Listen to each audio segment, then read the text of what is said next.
हा नवा सीझन सुरू करण्यापूर्वी मी आसोवाच्या तमाम प्रेक्षकांचे आभार मानते. BTS सीझन 1 वर तुम्ही जे प्रेम केलं, जो प्रतिसाद दिलात, त्याच बळावर आम्ही हा नवा सीझन घेऊन आलोय. चला तर मग सुरू करूयात. आसोवा निर्मित, आजोळ प्रस्तुत BTS बिहाइंड द सक्सेस अर्थात तिची गोष्ट सीझन 2 चा पहिला भाग.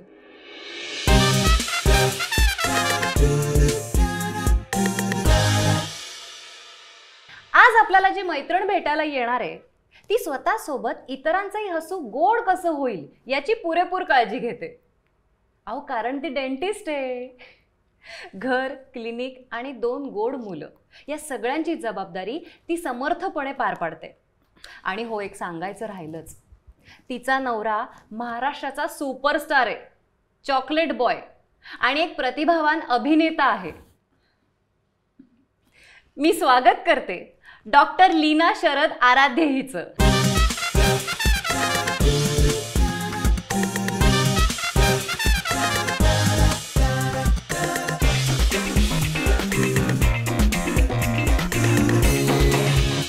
हाय लीना. हॅलो. लीना शरद आराध्य किती वर्षांनी ऐकले माहिती का? आपण येणारच आहोत त्या प्रश्नावर. खूप छान वाटलं, खरंच खूप छान वाटलं. वाव. आणि आम्हालाही खूप छान वाटलं BTSच्या सेकंड सीझन मध्ये तुला बघून. Thank you so much. Leena Sharad Aaradhya हे तुझं माहेरचं नाव. येस. तुझं सासरचं नाव उखाण्यातून आम्हाला सांग ना. ठीक आहे. Okay. BTS behind the success किंवा बिहाइंड द सीन्स आपण सांगू. BTS बरोबर आहे लीना जोशी, म्हणूनच OTS म्हणजे ऑन द स्क्रीन सुपरस्टार आहे स्वप्नील जोशी. क्या बात है, क्या बात है. दोघांचंही नाव आलं. लीना शरद आराध्य हे नाव ऐकल्यावर काय रिॲक्शन होती तुझी? खूप इमोशनल रिॲक्शन आहे. At the same time excitement आहे. सगळं ते आधीचं सगळं आठवलं माहिती आहे का? कळतं किती वर्ष झालं म्हणजे लीना स्वप्नील जोशी ऐकायची तर सवय झाली. पण एकदम लीना शरद आराध्य म्हणजे की सगळं स्कूल, कॉलेज सगळं आठवायला लागलं एकदम अचानक माहिती. एक्झॅक्टली. आणि आम्हाला हेच सगळं ऐकायचंय. ओके. तुझं बालपण कुठे गेलं आणि तुझी शाळा कुठली? Born and brought up in Aurangabad. Me Holy cross English high school या शाळेत शिकलेली आहे 10वी पर्यंत. नंतर 11वी 12वी SB कॉलेजमध्ये केले सायन्समध्ये. आणि मग त्याच्यानंतर ॲज युजल म्हणजे मला डॉक्टर बनायचं होतं. लहानपणापासूनच मला माहिती होतं की मला डॉक्टर बनायचं आहे. I was so sure about it. 11वी 12वी झालं. 12वीमध्ये ॲज युजल थोडेसे मार्क कमी आले आणि मला वाटतं मेडिकल सीट आय थिंक एक मार्काने काहीतरी गेलेली आहे.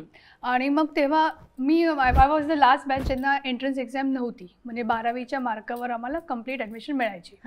सो ते 1 का 2 मार्क कमी पडले म्हणून मग मला तेव्हा BDSमध्ये मी ॲडमिशन घेतली. आणि BDS म्हणजे डेंटल सुरू झालं आणि मग नेक्स्ट राऊंड होत असतात ॲडमिशनचे. पण BDS सुरू झालं आणि मग मला आवडायला लागलं. मग नंतर मेडिकलचे जेव्हा राऊंड झाले आय वॉज लाईक ठीक आहे, I am okay, I am very happy with this. म्हणून मग मी BDS कंटिन्यू केलं आणि मी आता डेंटिस्ट झाली आहे. वा, सक्सेसफुली.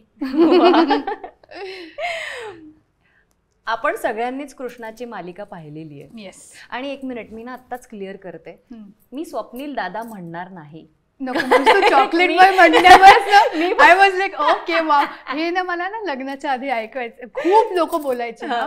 आमचं जेव्हा लग्न ठरलं होतं ना आणि मध्ये एंगेजमेंट आणि लग्नाच्या मधला जो पिरियड होता तेव्हा chocolate boy of Maharashtra, chocolate बॉयशी लग्न करते. मला इतकं ऐकायला मिळालं मी तुला काय सांगू. आणि म्हणजे मजा यायची तेव्हा खूप. हो, म्हणजे मीही लहानपणी त्याचा कृष्ण पाहिलेला आहे आणि मीही त्याच्या प्रेमात होते. त्यामुळे मी त्याला दादा म्हणणार नाही, त्याला स्वप्नीलच म्हणणार. चालेल. तर तूही ह्या गोड कृष्णाची मालिका पाहिली असशील. हो, रामायण पाहिलेलं, कृष्ण. पुढे जाऊन आपला नवरा होणार आहे हा सुखद धक्का कसा होता? हो बापरे. कधी म्हणजे वाईल्डेस्ट ड्रीम्समध्ये हे कधी पॉसिबल नव्हतं. तर मी dentist to actor, it was not possible at all. आणि जेव्हा आम्हाला प्रपोजल आलं, म्हणजे आमचं अरेंज मॅरेज आहे, एकदम टिपिकल अरेंज मॅरेज आहे. एकमेकांना म्हणजे प्रपोजल जातात, सगळं मुली बघायचा प्रोग्राम वगैरे तसा. सो तेव्हा मी आधी लंडनमध्ये शिकत होते. पोस्ट ग्रॅज्युएशन झालं तर मी जेव्हा लंडन परत आले आणि तेव्हा मग आईबाबांचं झालं तर लग्न करू वगैरे सगळं ते झालं. सो त्याचा प्रोफाईल आला. तो जो मधला फेज होता म्हणजे BDS एक तर माहिती अभ्यास किती असतो तुला मेडिकलचा. भरपूर, हो. सो तेव्हा TV नव्हतं. मग नंतर लंडनमध्ये तिथे तर ऑब्व्हियसली टीव्हीचा काही ॲक्सेस नव्हता. सो त्या फेजमध्ये स्वप्नील जोशी हे मला खूप माहिती नव्हतं. म्हणजे जेव्हा एकदम प्रपोजल आलं त्यांनी सांगितले अगं खूप मोठं म्हणजे फिल्म स्टार आहे, खूप फेमस आहे, टीव्हीवर येतो स्वप्नील जोशी. म्हणजे आय वॉज लाईक ओके ठीक आहे. सो जेव्हा मी गुगल केलं ना की स्वप्नील जोशी आणि मी त्याचा फोटो पाहिला ना, I was like O my God हा. कारण मला ना लास्ट त्याचे मेमरी होते देश में निकला होगा चांद, आणि मला प्रचंड ती सिरियल आवडायची आणि त्याचं कॅरेक्टर आवडायचं आणि खूप मला म्हणजे ह्याचं काय येणार म्हणजे मला प्रपोजल एवढं मोठं सुपरस्टार आहे का येईल. तो फर्स्ट रिॲक्शन जरा अमेझिंग आणि एक्साइटमेंट पण होती की म्हणजे फिल्म स्टारला भेटायचं आहे काय काय नाही ते. म्हटलं लग्न होईल ठरेल नाही ठरेल माहीत नाही, भेटून तर घेऊया आपण. बरं असं कधी चान्स मिळणार तुम्हाला सांग भेटायला. बरोबर आहे. आणि मग तुम्ही भेटलात?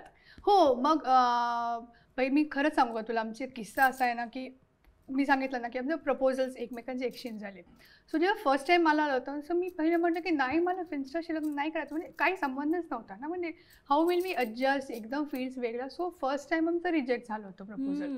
सो आय वॉज लाईक नको, मला डॉक्टर किंवा एक सिमिलर फील्डचा कोणीतरी पाहिजे म्हणून. सो ओके म्हटलं. मग मध्ये 2-4 महिने गेले आणि सरप्रायझिंगली परत त्याचं प्रपोजल आलं. ओके. हो हां. म्हणजे त्याची मॅनेजर माझी मॅनेजर होती. मग माझी मॅनेजर म्हणे नाही हो, तुमच्या दोघांचे रिक्वायरमेंट्स इतके जास्त जुळत आहेत ना, तुम्ही एकदा भेटून तर घ्या, बघून तर घ्या कोण आहे काय आहे ते. ओके. म्हणजे ठीक आहे आता ओके. आता परत दुसऱ्यांदा आला म्हणजे काहीतरी आहे, म्हणजे आहे म्हणजे याच्या मागे काहीतरी कारण असलं पाहिजे. सो मग म्हटलं ठीक आहे ओके आपण भेटूया. मग तिचा फोन आला की आज संध्याकाळी तुम्हाला स्वप्नील जोशी फोन करतील. मी सकाळपासून विचार करते मी काय बोलते म्हणजे पिक्चरबद्दल बोलू, त्याच्या सिरियल्सबद्दल बोलू, मी काय बोलू त्याच्याशी. सो त्यांनी संध्याकाळी फोन केला होता. जनरल गप्पा गोष्टी झाला. तो तर तुला माहिती आहे ना काय पटा इथे गप्पा मारणार. सो खूप छान गप्पा झाला. त्यांनी एकदम कम्फर्टेबल केलं, एकदम नॉर्मल बोलला तो. म्हणजे फिल्मी म्हणजे मला असं वाटायचं की हे लोक नुसतं पिक्चरबद्दल किंवा ह्याच्याबद्दलच ॲक्टिंग आणि मी काय असंच बोलत असते, पण असं काही नव्हतं. नॉर्मल एकदम तो छान फ्रेंडली बोलला. सो आपण ओके कम्फर्टेबल आहे, लेट्स सी भेटूया असं ठरलं आमचं. मग आणि मग भेटूया इथपर्यंतच झालं. मग तो शूटिंगमध्ये बिझी होता, माझं चाललं होतं. सो एक दिवस त्याचा फोन आला. मग परत आय थिंक 2-4 दिवसांनी आला दुपारी की आज माझं संध्याकाळी पॅकअप लवकर होईल, सो आपण भेटूया का संध्याकाळी. म्हटलं ठीक आहे. सी मी डॉक्टर आहे, माझं पॅकअप होतं 8-9 वाजता आणि मी घरी जाते आणि तेव्हा मी इथे जॉब करायची मुंबईमध्ये. सो मी PG म्हणून राहत होते. सो रुटीन खूप सेट होतं कारण मग म्हणजे PG म्हणून राहायचं म्हणजे घरी लवकर जायचं असं ते रेस्ट्रिक्शन्स होते माझ्या. बरोबर. सो 9 वाजता घरी जाऊन सगळं माझ्यासाठी लवकर म्हणजे 9. सो आय वॉज एक्सपेक्टिंग ठीक आहे 9, 9:30 असं काहीतरी असेल. म्हटलं हो माझं 11पर्यंत होईल, मी येतो भेटायला. 11 वाजता तर मी गाढ झोपलेली असते. म्हणलं माझी मध्यरात्र असते. ठीक आहे म्हणजे म्हटलं ठीक आहे तुझं पॅकअप झालं की तू मला सांग आपण भेटूया. सो आय थिंक तू काहीतरी आम्ही चेंबूरला जायची तेव्हा तिकडे जॉब करत होते. बरिस्तामध्ये आम्ही भेटायचं ठरवलं रात्री. कारण तेच शॉप आहे की जे इतक्या रात्री उघडं असतं, नाही तर कुठे काय मिळणार ना हॉटेल भेटेल किंवा रात्री काहीच शक्य नव्हतं. सो ठरलं. आय थिंक मी 11:15 पोचले होते वेळेवर. तो 11:30 12:15 आला आणि मी हे घरी यायला फोन करून सांगितलं होतं मी इथे, आई बाबा औरंगाबादला, माझा भाऊ औरंगाबादला. मी दुपारी हे ठरलं. मी त्यांना फोन केला, आई बाबाचा आम्ही आत्ता फ्लाईटने होतो, तू एकटी नको भेटूस त्याला, तू एकटी कशी भेटू. म्हणलं अरे काही नाही मी भेटून तर बघते, मी कुठे लग्न ठरवते म्हणजे आत्ता भेटू तर दे. नाही नाही आम्ही कोणीतरी येतो, असं एकटं जाऊ नको वगैरे. सो तिथे ते एकदम गॅसवर होते आणि रात्री 11, 11:30 12:15 झाले. हे लोक भेटते म्हणजे विचार कर तू काय असेल. तिकडे सगळे पॅनिक म्हणजे गॅसवर बसून होते की आता काय काय. सो तो आला. हिरोची एंट्री आहे म्हणजे आपण म्हणजे मी नॉर्मल माणूस आहे, मी कॉमन माणूस आहे, माझ्यासाठी तो हिरो आहे. शर्ट घातला होता फॉर्मल ब्लॅक शर्ट आणि शॉर्ट्स घातले होते त्यांनी. आणि तो आला. सो मला पहिलं हा हिरो ओके ठीक आहे हा हिरो ओके म्हणजे नॉर्मल आला तो एकदम. मग तो बसला हाय हॅलो केलं त्यांनी मला. आणि मी तयार बियार होऊन आले होते मुलगी पाहायचा प्रोग्राम म्हणून, ड्रेस बीस घालून मस्तपैकी. पूर्ण रात्री 12 वाजता मी फुल रेडी होते. So embarrassing it was. बरिस्तामध्ये सगळे तयार होऊन बसलेली मी. सो मग त्यांनी मला आलेलं म्हणून सॉरी मी असं झालं शूटिंगमधून, तू खूप तयार होऊन आली आहेस. तुम्ही काय उत्तर दिलं? इट्स ओके बस व्हॉट कॅन वी डू.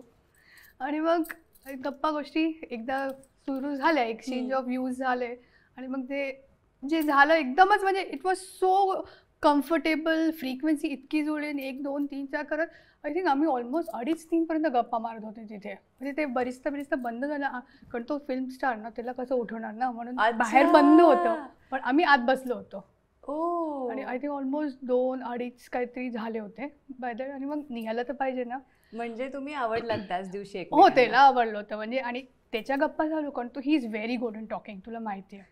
पण माझ्या मनात नंतर ही भीती की मला जायचं आहे तिकडे आता. एक तर मला हा सोडणार का इतक्या रात्री घरी, मी जाऊ कशी घरी आणि मी घरी गेले तर मला ते आंटी घेणार का घरात, असे 2 प्रश्न माझ्या मनात ते चालले होते. आणि त्याचं पण गुड, त्यांनी मला ड्रॉप केलं, काहीच प्रॉब्लेम नाही झाला.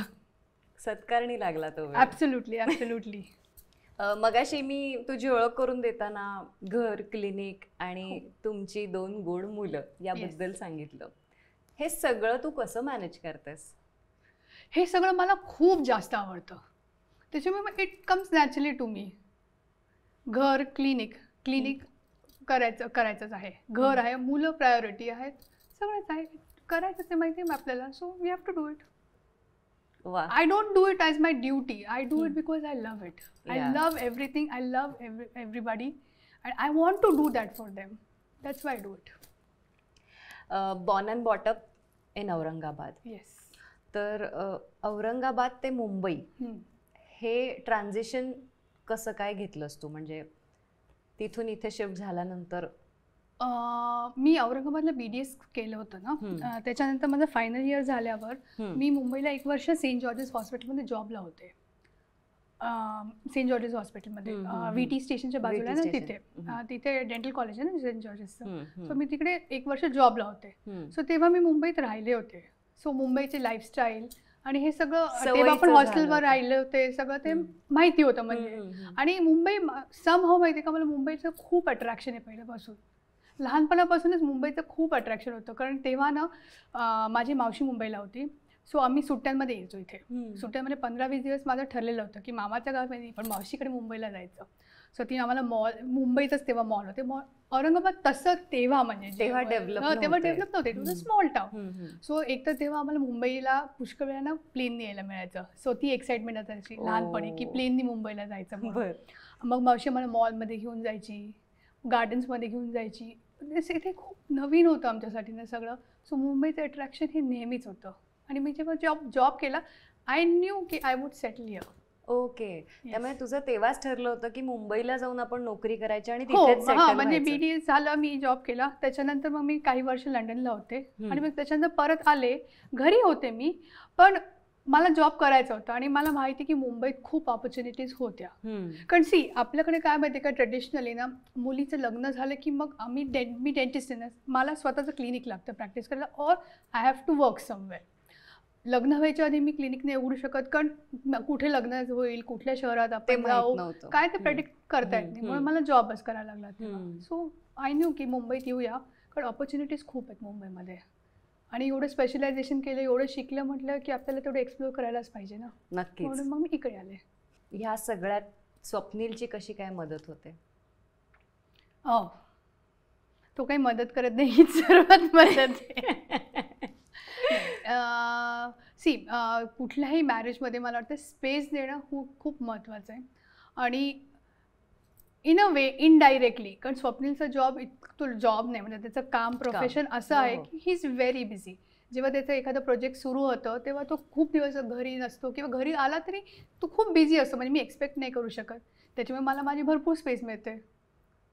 जेव्हा तो घरी असतो तेव्हा तो 100% घरी असतो. ॲब्सोल्युटली. म्हणजे कधी कधी म्हणाला की अरे जा तो बाहेर, चालेल मला तू बाहेर गेलेलं थोडे असं असतं. त्याच्यामुळे बाकीच्या वेळेस मग मला स्पेस असते. पण आम्ही फोनवर 100% कॉन्टॅक्टवर असतो. प्रत्येक अपडेट मी त्याला देत असते. तो प्रत्येक शॉट झाल्यानंतर किंवा मध्ये ब्रेक झाला लगेच फोन करतो, काय झालं काय नाही, मुलं शाळेतून आले की नाही, मुलांनी बरं एवढ्या बिझी शेड्यूलमध्ये पण मुलांनी खाल्लं की नाही, मुलांना तू काय खायला दिलं, मग शाळेतून आले की नाही, मग शाळेत काय झालं, सगळं अपडेट त्याला पाहिजे असतं.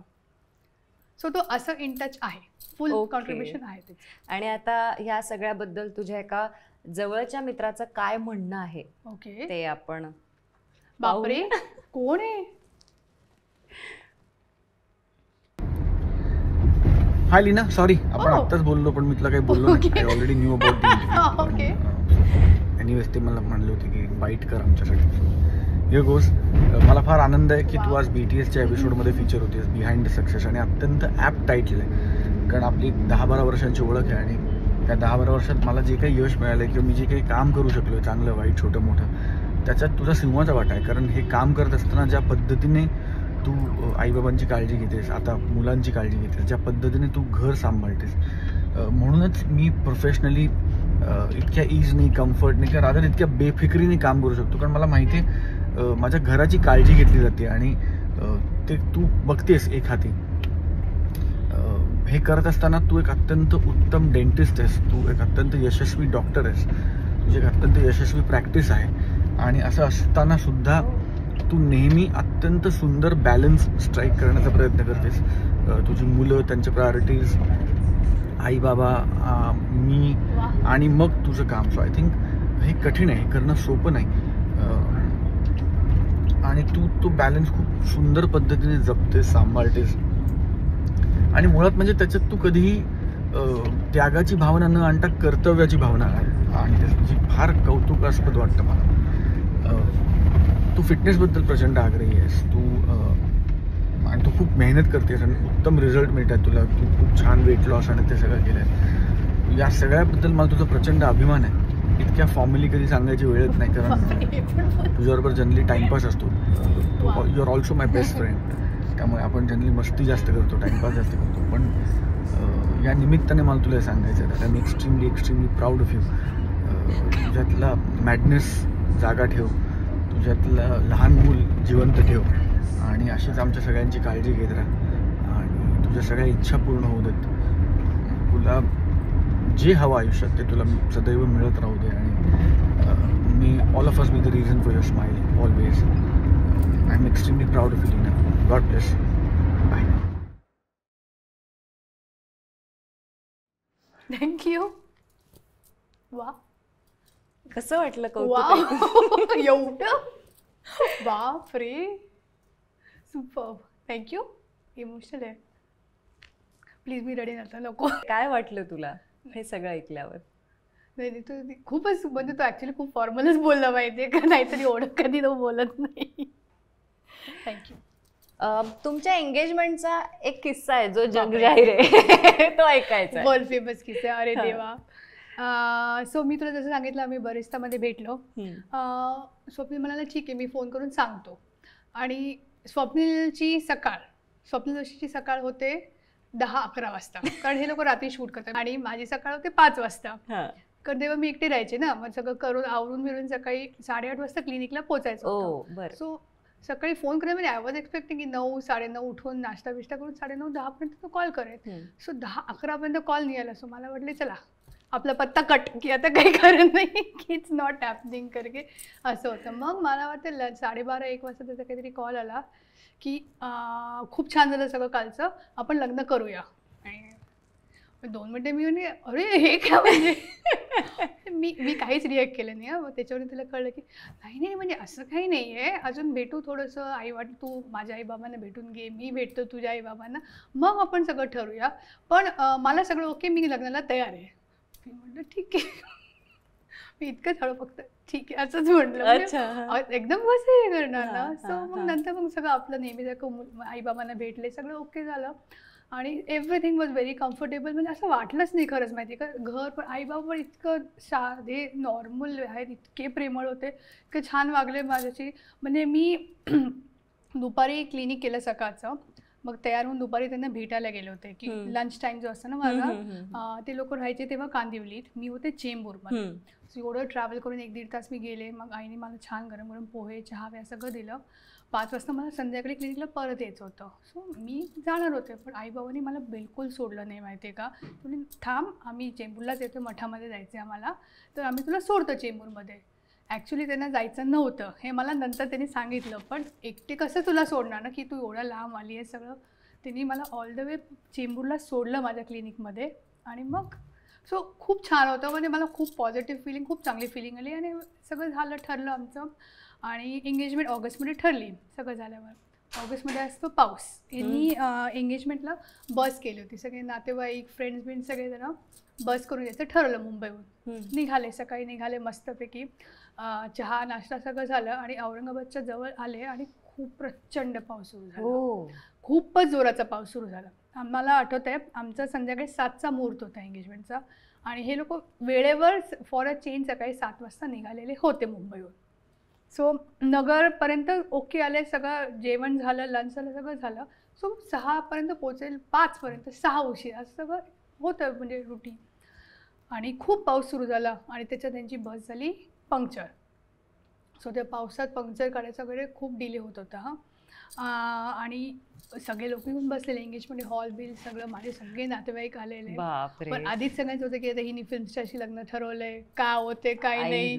आणि तो काही यायला नाही. 6 वाजले, 7 वाजले माहिती का, तरी तो आलाय, ते लोक आलेच नाही.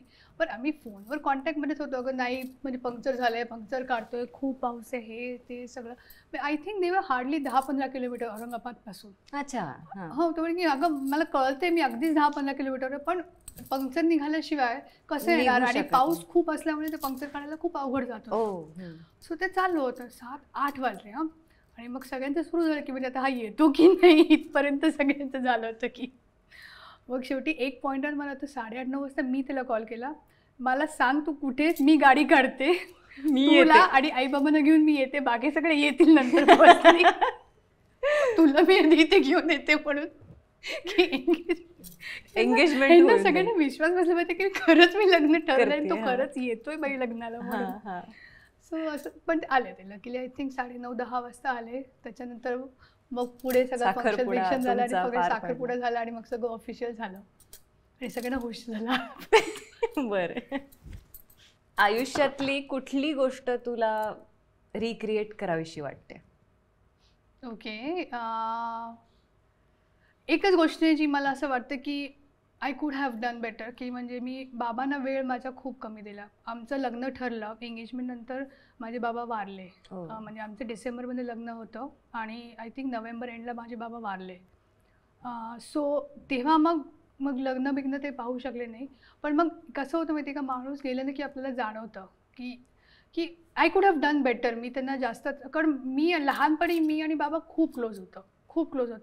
पण जसं जसं मोठं झालं, अभ्यास, शिक्षण, मग मी बाहेर गेले, तो थोडासा दुरावा निर्माण झाला. मे बी मी तेवढं बाबांना म्हटलं नाही की I love him so much and I am so proud of him and I use to always look up to him. पण तेवढं बोलणं नाही झालं माझ्या बाबांशी. सो मला असं वाटतं की मे बी नंतर ते थोडे आजारी होते, कदाचित तेव्हा मला जास्त टाईम द्यायला पाहिजे होतं. पण त्यांचे आशीर्वाद तुझ्यासोबत अगदी नक्कीच आहेत. इतक्या सगळ्या गोपिका स्वप्नीलच्या आजूबाजूला असतात, तुला इन्सिक्युअर कधी वाटलं का? मला माहिती आहे की इन्सिक्युअरपेक्षा मला खूप मजा येते. हो, मी लग्न म्हणजे आम्ही जेव्हा ना तो औरंगाबादला बाहेर फिरायला जायचो किंवा तो मला भेटायला यायचा, मी हॉटेलमध्ये जेवायला जायचो आणि मी वॉशरूममध्ये कधी गेली की अरे तेरे को पता है क्या स्वप्नील जोशी आया वहाँ पे, असे सगळे चर्चा मुलींची चालायची. मी काय दाखवायचे नाही की मी बायको आहे, तेव्हा एंगेज आहे म्हणजे उसकी वाइफ होगी क्या साथ में वगैरे, ते मुलींची चर्चा नाही होनी चाहिए यार, क्या यार असं सगळे ते मुली बोलायच्या ना. आणि मला असं वाटतं की माझा नवरा आहे म्हणून. वा, त्यामुळे तू अशी गपचूप मजा घ्यायचीस. खरंच माहिती का. लीना, अशी कुठली गोष्ट जी तुला पुढे करावीशी वाटते किंवा काहीतरी राहिलंय करायचं आणि ते आता पुढे जाऊन तू करणार आहेस, असं काही आहे का? एक गोष्ट मी करते सध्या, ट्राय करते, म्हणजे की मला फिटनेसच्या बाबतीत जसं स्वप्नील म्हणाला आहे, खूप पॅशन आहे, मला खूप आवड आहे, लग्नाच्या आधीपासूनच आवड आहे. आणि मी जिमवाली म्हणजे प्रॉपर ट्रेनिंग आणि फिटनेसवाली आहे. सो मी खूप वर्ष झालं ट्रेन करते आहे आणि आता मी असा विचार केला आहे की ह्याला पॅशनला मी आता डिप्लोमा करते ह्याच्यामध्ये, fitness and nutrition. So I want to try out that. म्हणजे दातही सुंदर होतील आणि हे जे पॅकेज तू ऑफर करशील, वा वा वा. आणि ऑल द बेस्ट तुला यासाठी. So much. सो ते नवीन आहे, लेट्स सी किती होतं कसं होतं. रिअल लाईफ मधला स्वप्नील जोशी आम्हाला माहिती आहे, तर रिअल लाईफ मधला स्वप्नील जोशी तुझ्याकडून ऐकायचा आहे. रिअल लाईफमधला स्वप्नील जोशीचे 2 पर्सनॅलिटीज आहे. एक आहे जो कम्प्लिटली वर्कहॉलिक आहे. एकदा त्यांनी काम सुरू केलं तर तो 1000% त्याला डेडिकेटेड असतो. मग तुम्ही काहीच म्हणजे त्याला मूव्ह करू शकत नाही. 100% डेडिकेटेड असतो. आणि जेव्हा त्याचं शूट नसतं, जेव्हा तो घरी असतो, तो घराला 100% डेडिकेटेड असतो आणि त्याच्या झोपेला 100% डेडिकेटेड असतो. बरं. सो तो म्हणतो, हे बघ, मी दिवसभर बाहेर असतो, सगळ्यांना भेटतो, आता मला सुट्टी आहे, मी कोणाला भेटणार नाही, मी घराच्या बाहेर जाणार नाही, असं त्यांनी पहिलेच डिक्लेअर केलेलं असतं. उद्या मला सुट्टी आहे, मी कुठे बाहेर जाणार नाही, कुठले प्रोग्राम बनवू नकोस. म्हटलं ओके ठीक आहे. ओके. मी आरामात उठणार, गरम गरम नाश्ता करणार, मुलांबरोबर खेळणार, जेवणार, परत झोपणार, चहा पिणार. बरं. असं त्यांनी मला ऑलरेडी सगळं सांगितलेलं असतं. So he wants to be comfortable. आणि मुलं, त्याचं सगळं जीव मुलं, घरी आई बाबा आणि एवढ्यामध्येच आहे तो. आणि मी समजू शकते की इतकं शूटिंग सगळं केल्यानंतर आपल्याला ही स्पेस खूप गरजेची असते. खूप खूप. आणि तो हे खूप मिस करतो. म्हणजे आता काय माहिती, पूर्वी तर जेव्हा आम्ही नुसतंच लग्न झालं होतं, नुकतंच मुलं नव्हते, तेव्हा मी त्याच्या शूटवर जायची, राहायची. सो तेव्हा एवढं झालं नाही. मुलं आले की आता मला थोडे रेस्ट्रिक्शन्स आले की आम्ही इतकं फ्रिक्वेंटली शूटवर जाऊ शकत नाही, किंवा कुठे बाहेरगावी शूटिंग असेल तर मी मुलांना घेऊन असं राहायला जाऊ शकत नाही ना 15-15 दिवस. सो ते मध्ये तो जेव्हा लहान होते मुलांना तेव्हा तो त्यांना खूप मिस करायचा. आणि आता मुलं मोठे झाले तर मुलं त्याला मिस करतात खूप. म्हणजे मला वाटतं की एक आठवड्यात 10 दिवस झाले ना की ह्यांची मुलांची भयंकर कुरकुर सुरू होते की बाबा कुठे, बाबा कुठे, बाबा कुठे, खूप सुरू होते. सो आता ते थोडेसे मोठे झालेत, मग मी त्यांना घेऊन जाते सेटवर. आम्ही 2 दिवस राहतो कुठे बाहेर असेल तर. अरे वा. मुंबईत जेव्हा शूट करतो तेव्हा मी एक विजिट करतो मग सेटवर. 100% डेडिकेशन टू एव्हरीथिंग हा त्याचा बेसिक फंडा आहे. काम असो, घर असो, काहीही असो, तो भयंकर जास्त डेडिकेटेड आहे, माहिती आहे का. स्वप्नीलला आम्ही काही प्रश्न विचारले होते तुझ्या बाबतीत. ओके. त्याची उत्तरं त्यानं बरोबर दिली आहेत की नाही ते आपण बघू. मला पण बघायचे खरंच, माहिती का. लीनाचा आवडता पदार्थ डेफिनेटली तिरामिसू. Okay okay. मुलांच्या स्कूल टीचरचं नाव मला वाटतं अश्विनी टीचर. अश्विनी टीचर आणि मानसी टीचर. गुड. लीनाच्या फोनमध्ये माझा नंबर कुठल्या नावाने सेव्ह आहे ह्याच्यावर मी लीनाला उलटा प्रश्न विचारतोय, आत्ता की आधी. हे काय ते तुम्ही लीनाला विचारा.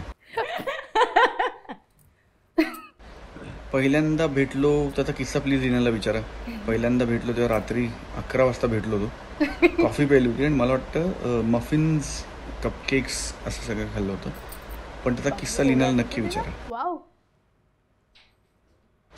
लीनाच्या मेडिकल कॉलेजचं नाव CSMSS डेंटल कॉलेज आणि हॉस्पिटल, छत्रपती शाहू महाराज शिक्षण संस्था.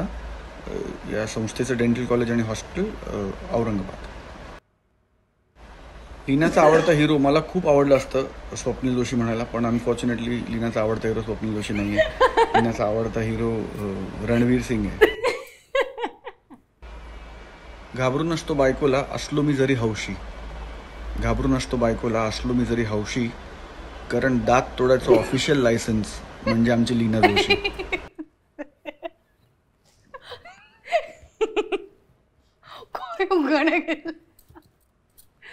ओ माय गॉड.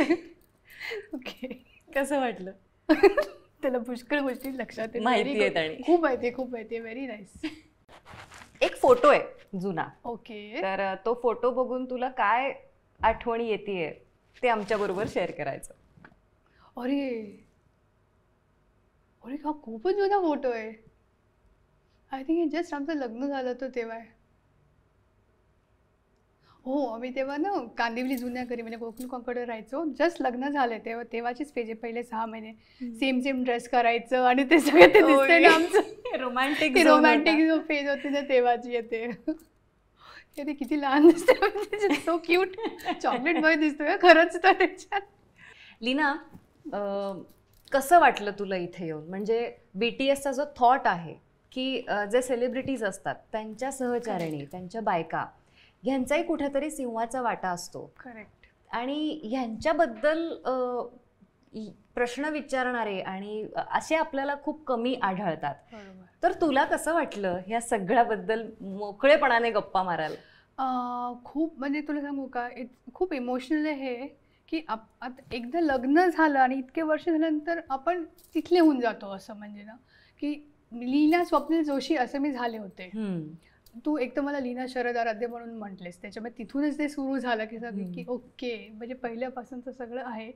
आणि ऑफकोर्स मी आहेच आहे स्वप्नील जोशीच्या मागे, त्याच्या बरोबर आहे, पूर्ण वेळ बरोबर आहेच आहे त्याच्या.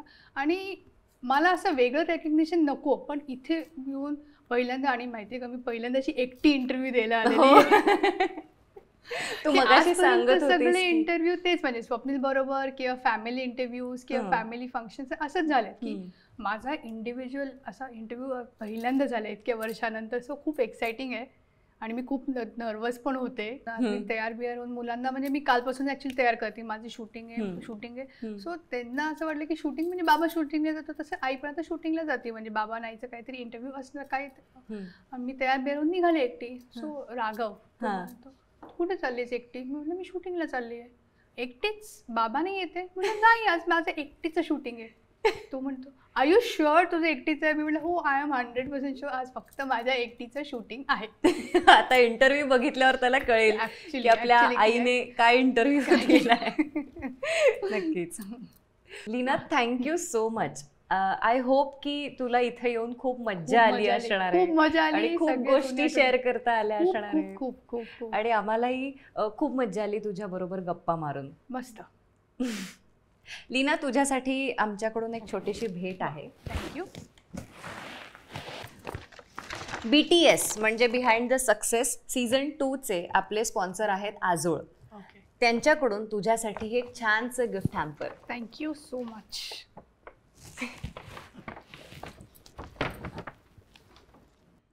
आजीच्या हातची घरगुती चव तुम्हाला आजोळच्या पदार्थांमध्ये मिळेल. हे सगळे पारंपरिक मराठमोळे पदार्थ स्थानिक बचत गटाच्या महिला आणि शेतकऱ्यांकडून मागवले जातात. त्यामुळे 100% उत्तम क्वालिटीची शाश्वती. आणि हो, आसोवाच्या प्रेक्षकांसाठी आम्ही खास कुपन कोड देत आहोत. त्यामुळे तुम्ही जे पदार्थ मागवाल त्यावर तुम्हाला 10% सूट मिळेल. डिटेल्स डिस्क्रिप्शन बॉक्समध्ये आहेतच, त्यामुळे नक्की ऑर्डर करा आणि आम्हाला अभिप्राय कळवा. आजचा हा भाग तुम्हाला कसा वाटला हे आम्हाला कमेंट बॉक्समध्ये नक्की लिहून कळवा. भेटूया BTSच्या पुढल्या भागात नव्या मैत्रिणीसोबत तिची गोष्ट ऐकायला. तोपर्यंत पाहत रहा आसोवा, आपली सोशल वाहिनी. आणि आसोवाला सबस्क्राईब करायला विसरू नका. Bye bye.